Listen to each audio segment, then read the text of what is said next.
Good morning, fifth grade online learners. Today is April 12th, 2021. Welcome to fifth grade science with me, Mr. Monzo. And today I have Mr. Giovannini's class with me. So everybody say hello to our online learners.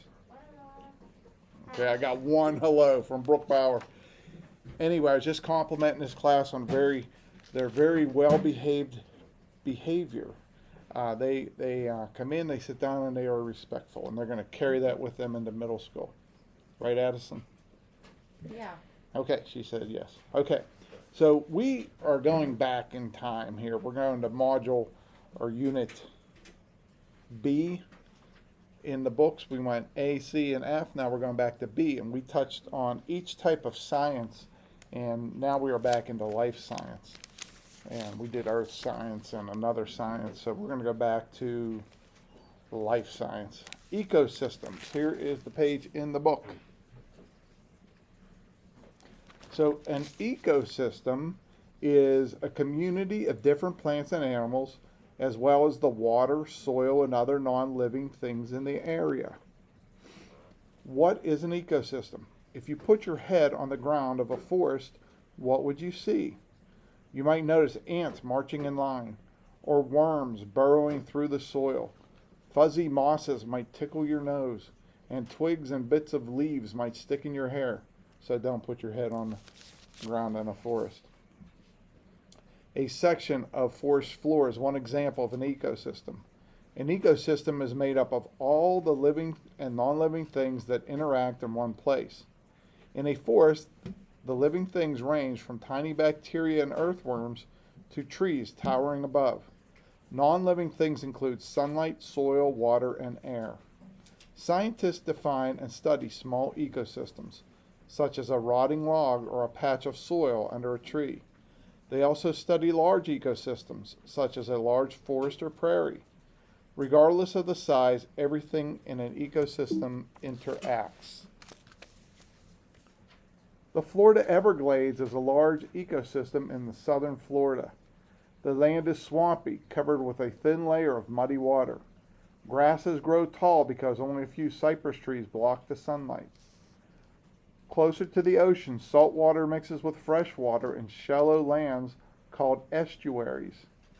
Mangrove trees thrive in estuaries, as do newly hatched fish and shrimp. Many birds nest in the mangroves and fish the waters for food. The plants, birds, fish, and other organisms of the Everglades make up a community. A community is the group of living things found in an ecosystem. These living things depend upon one another for food, shelter, and other needs. They also depend upon the non-living things in the ecosystem. Organisms that live well in one ecosystem might not survive in another. Alligators, for example, find food and shelter only in warm, wet places. They also must drink lots of water to flush wastes from their blood. Like the alligator, the roseate spoonbill is well suited for life in the Everglades. It has tall legs and strong feet that are ideal for wading. It shakes open its bill through the water to capture small fish and other animals. So on this page we have some animals that live in the Florida ecosystems. Okay, just checking the clock, it is still working.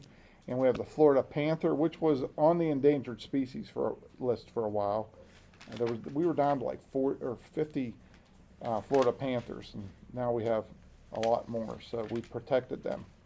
The roseate spoonbill and the alligator. Large ecosystem, the Florida Everglades and community of many living things, including cypress, birds, panthers, and alligators. So you're considering the trees too, not just the animals. The trees, the water, the plants. And this is a really fascinating ecosystem, guys, the ocean. So let's talk about that a little bit. You can learn a great deal by studying an individual plant, animal, or other organism. But to understand how an ecosystem functions, you need to study populations. A population consists of all the members of the same type of organism that live in an ecosystem. The Everglades ecosystem includes populations of mangrove and cypress trees, alligators and spoonbills, and a wide variety of other species.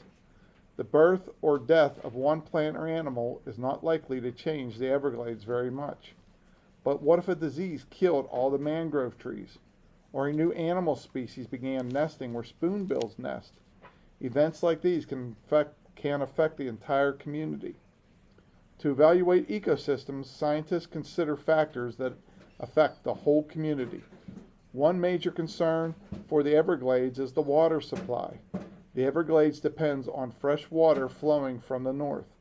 Yet human needs are draining that supply, and those needs are growing every year.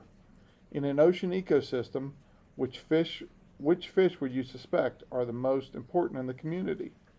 Arguably, the answer is the smallest fish, including herring and mackerel. These fish are food for bigger fish, which in turn are food for sharks, killer whales, and other animals. Without large numbers of small fish, many other animals would starve. So when I was reading that, I was thinking it's got to be the shark. That's very important. They clean up the ocean for other animals. But as I read more, I realized it's the smaller fish that are the most important because they feed the bigger fish, then the bigger, then the bigger. So you have to have thousands and millions of little fish. Some whales swim along with their mouth open and they just swallow everything that comes at them. And many times that is much smaller fish. So whether your favorite ecosystem is the Everglades or the ocean or somewhere out west, it's important that we protect these habitats and these ecosystems because if you affect one thing, it can affect many others. Sounds like a neat Unit B, and I'm looking forward to learning more with you guys as we go through this unit. And 5th grade online learners, if you don't have your book, make sure you study your study guide. And if you need anything else, please send me an email. Okay, we will talk to you soon. Bye-bye.